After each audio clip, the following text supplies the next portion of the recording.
शिञ्जानुश्रुतिशिञ्जिणी मणिरवैर्वज्रारविन्दध्वज छत्रीकल्पकशङ्खचक्रमुकुरैस्तैस्तैश्च रेखामयैः ऐश्वर्येण जयन्त्रिविक्रममुखं घुष्यद्भिराम्रेडितं श्रीरङ्गेश्वरपादपङ्कजयुगं वन्दामहे सुन्दरम्।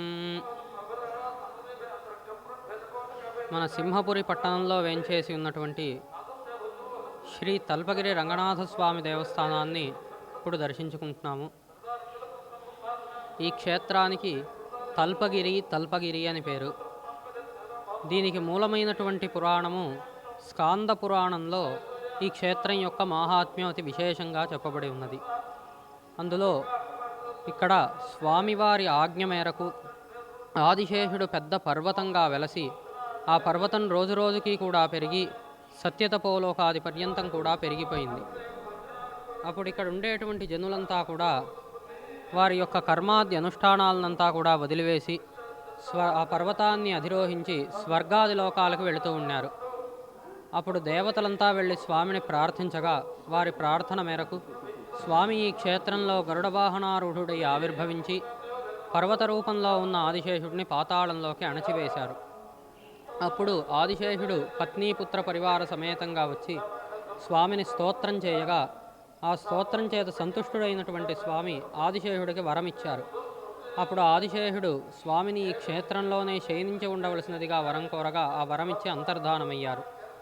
ఆ తరువాతి కాలంలో ఇక్కడ కశ్యప మహర్షి అనేటువంటి ఋషి విష్ణు దర్శనార్థంగా తీర్థయాత్రలు చేస్తూ వస్తున్నప్పుడు నారద మహర్షి యొక్క ఆజ్ఞ మేరకు ఈ పెన్నా నది తీరంలో పినాకిని తీరంలో స్నానమాచరించి ఇక్కడ పౌండరీక యాగం అనేటువంటి మహాయాగాన్ని చేశారు.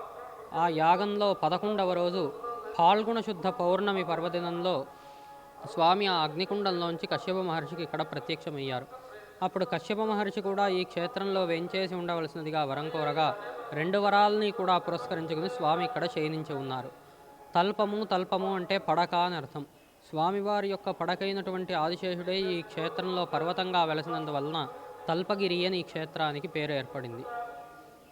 ఈ క్షేత్రంలో ఇప్పటికీ కూడా ఆ స్వామివారి యొక్క అవతారాన్ని ముఖ్యంగా ఉంచుకుని ఫాల్గుణ శుద్ధ పౌర్ణమి రోజు గరుడ సేవ జరిగేట్టుగా ముందు 4 రోజులు వెనక 4 రోజులుగా అతి విశేషంగా ఫాల్గుణ మాసంలో బ్రహ్మోత్సవాలు జరుగుతాయి. అదేవిధంగా రంగనాథస్వామికి ముఖ్యమైనటువంటిది వైకుంఠ ఏకాదశి. ఆ వైకుంఠ ఏకాదశిని పురస్కరించుకుని పగల్పత్తు రాపత్తు అని 20 రోజుల అధ్యయనోత్సవములు కూడా అతి విశేషంగా జరుగుతాయి. ఇంకా ఈ క్షేత్రంలో శ్రీ రంగనాయకి అమ్మవారు, ఆండాళ్ళమ్మవారు, శ్రీ విశిష్టాద్వైత సంప్రదాయానికి సంబంధించినటువంటి ఆళ్వార్లు, ఆచార్యులు వీరంతా కూడా వెంచేసి ఉన్నారు. ఇంకా ఈ క్షేత్రానికి గల విశేషత ఏమిటి అంటే మొట్టమొదట భారతదేశంలోనే అద్దాల మండపాన్ని స్వామి కోసరం నిర్మించింది ఈ క్షేత్రంలోనే.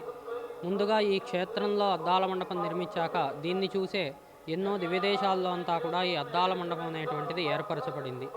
అలా ఎన్నో విశేషాలని తనలో కలుపుకుని ఉన్నటువంటి ఈ క్షేత్రాన్ని భక్తులందరూ కూడా వచ్చి దర్శించి స్వామివారి ఉత్సవాలలో అంతా కూడా పాల్గొని తీర్థప్రసాదాలంతా స్వీకరించి స్వామివారి అనుగ్రహానికి పాత్రులు కావలసిందిగా కోరుతున్నాం. మంగళం రంగనాథాయ మహనీయ గుణాత్మనే సింహపురి నివాసాయ నిత్యశ్రీర్ నిత్యమంగళం.